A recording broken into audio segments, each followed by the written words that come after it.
Hello, my friends. Welcome to Bette Davis Eyes, the series where I try to watch and review every single movie that Bette Davis made on my way to becoming the most prolific reviewer of all time. Why? Because I think that Bette Davis is one of the best actresses and actors of all time, just period. She's one of the best. And I think the reason is that she was able to transition and play very different roles in very different eras of her career, in very different eras of Hollywood, but also the roles that she was playing when she first became like a huge movie star were not very, they were never very stereotypical, even when she was cast in a stereotypical role. And I think that the movie I'm going to talk about today is a perfect example of it. So the movie's called 20,000 Years in Sing Sing, and the title is basically like if you took every inmate in Sing Sing and added up all of their sentences, it would add up to about 20,000 years. And the movie does this in a very good, visually representative way where a guy is walking and you see 1 year, another guy is like 20 years, 30 years, and like you can see all of these numbers, and it gives you just at one glance a quite accurate visual representation of what it means for those men to be here. Um, the movie starts Bette Davis and Spencer Tracy, as I mentioned, and it's about the a guy named Connors, and Connors seems to be a very stereotypical kind of gangster from the 30s. Think somebody who would work for Al Capone or Lucy Luciano, those kind of people. So he gets sentenced to Sing Sing, and he, he immediately makes a bad impression. But the warden, just by having this great sense of moral virtue, is able to win him over. And that's the one part about the movie that kind of feels a bit off to me, because the movie is based on a book, and the book was written by the warden of Sing Sing, uh, who actually was the warden of Sing Sing at the time, and the movie was filmed half in Sing Sing and half in Hollywood, and the warden was giving them like advice about how to make the movie and how to make it look more accurate. And I think that that was very, very helpful, but because of that, they had to treat the warden character with kind of kid gloves, even though something happens at the end, which is a bit crazy. So anyway, Tracy's character, Connors, goes through all of this stuff, and he has a girlfriend, and she is played by Bette Davis, and I'll talk more about that performance in a moment because obviously this series is focused on Bette Davis's performances, which is really important for this film, but the film continues with Connors. So Connors, he has a few moments with her, and you can tell that he really likes her, but he is in this prison, so he's thinking about other things. And then there comes this potential way to escape the prison. These three guys have a plan. Well, two guys have a plan, Connors and this other guy.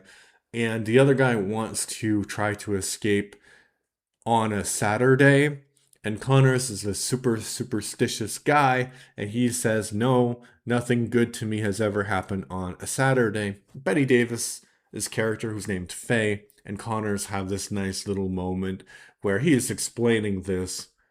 He's like, nothing good ever happens to me on Saturday. I got arrested on a Saturday. I got shot on a Saturday. I got like sent to prison on a Saturday. And she's like, well, you met me on a Saturday. And he's like, well, we haven't really decided if that's a good thing or a bad thing yet. So basically, the guy wants to escape on a Saturday or attempt to escape on a Saturday. And Connor's like, no way, nope, not on a Saturday, not going to happen. And the escape uh, obviously goes badly. And I think three guards are killed during the escape attempt. And two guys get sent to death row after that, who were just kind of random people who wanted to escape with the guy. And the main leader of the escape attempt, he commits suicide because he doesn't want to be around this anymore. So that happens. Very, very dramatic thing. Meanwhile, in the background, Faye has been attempting to get Connor's lawyer to try to help him more. And obviously, Connor's lawyer wants a little bit more from Faye than either Faye or Connor's want to give him. So the help is kind of stalled. And I have a really great scene, Tracy and Davis, when they're talking about this situation. And he is like explaining to her, like, the closer you are to him, the worse it is for me because he would want to keep me here because I'd be an obstacle to him. And she's like, maybe not. But anyway, what happens in Faye's quest to help him, there's some kind of traffic accident, and Faye is like critically injured. And there's a telegram that's sent to the prison that says that Faye is on her deathbed. And I don't know if it's a Saturday or not, but you can just see Tracy's sort of like devastation as an actor and as the character Connors, that he's stuck in prison and he can't do anything. And I don't think that I've ever seen a Spencer Tracy film, but I had like a different idea of what he was as an actor. And I'm glad that I'm doing this project because it really has been an education and I'm learning so much about, Hollywood and different styles of acting and the history of 1930s films. But anyway, yeah, so he's devastated and he's talking to the warden at the time. And the warden comes up with this great plan, super great plan, that Connors will be able to go see Faye on her deathbed as long as he pinky swears that he's going to come back. And he's like, yeah, I'll come back even if it means the electric chair. And they're like, ha ha ha, that's funny, but really foreshadowing. Um, so then I don't, and the problem I have with that, and it's a big deal in the movie, is why didn't you send a guard or like he is a convicted criminal?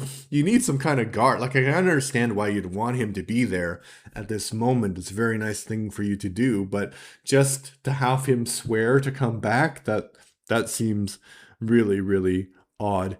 So anyway, parts of the plot don't make sense, but it's really entertaining actually. So he goes to see Faye and they're talking, and it comes out Faye says that this guy who's supposed to be helping Connors is actually responsible for the accident, and maybe it was on purpose. So Connors is like really, really angry, and this is supposed to be a hospital, mind you. He's really, really angry, and he looks in a drawer, and there's a gun. So he takes the gun, and he's like, "Yeah, I'm gonna kill him."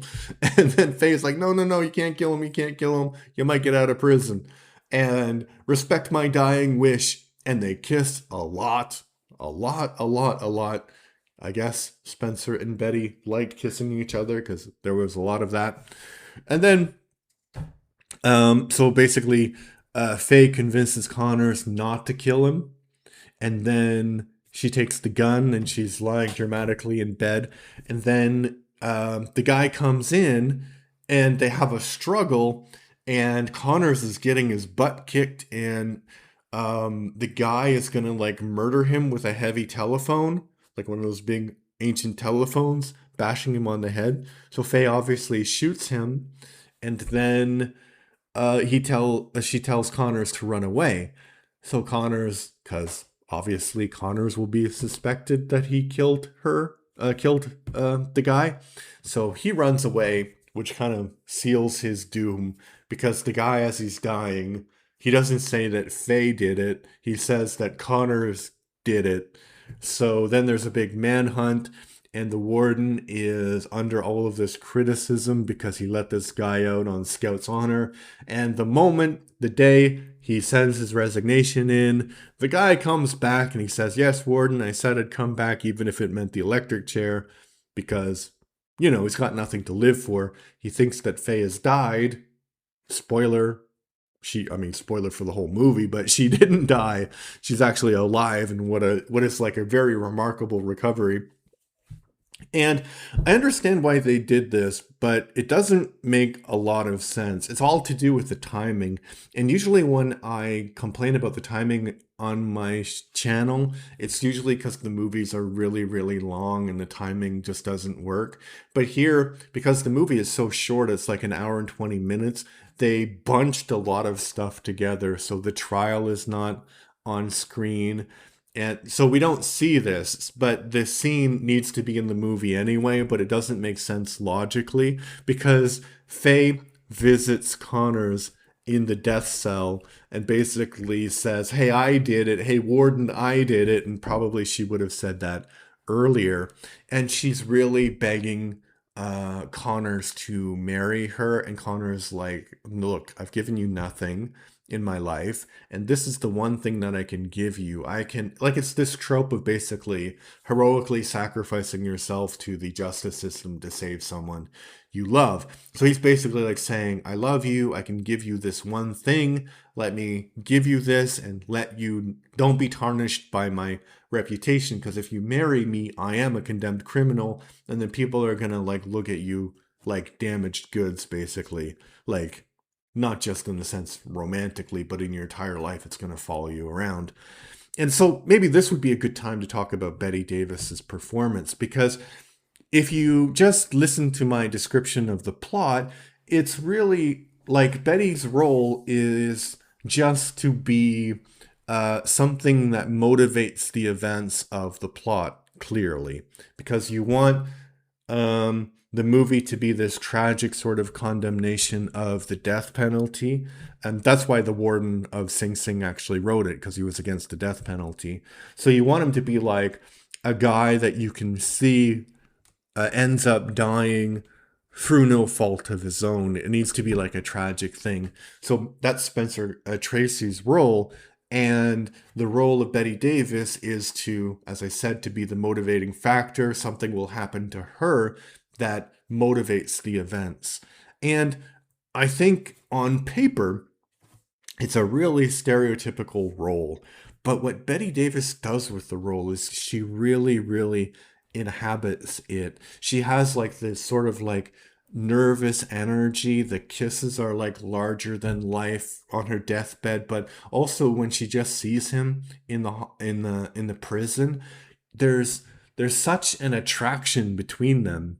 And the way that she's acting, you can really, really feel it. Like, this is a person who would do anything for this guy. So that's also kind of paints him in a better picture than we've seen him so far. He's not a thug. He has like levels to his character.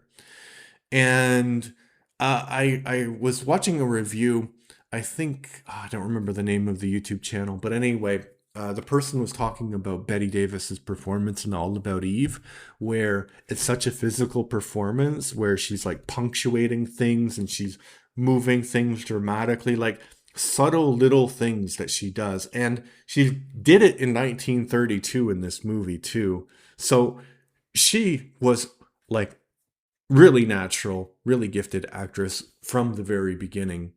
Um, yeah, and then there's like these moments where she comes to visit him and he is all hot and bothered and he's like a little bit irritated, like, "Don't come to the prison looking like that. That's cruel and unusual punishment."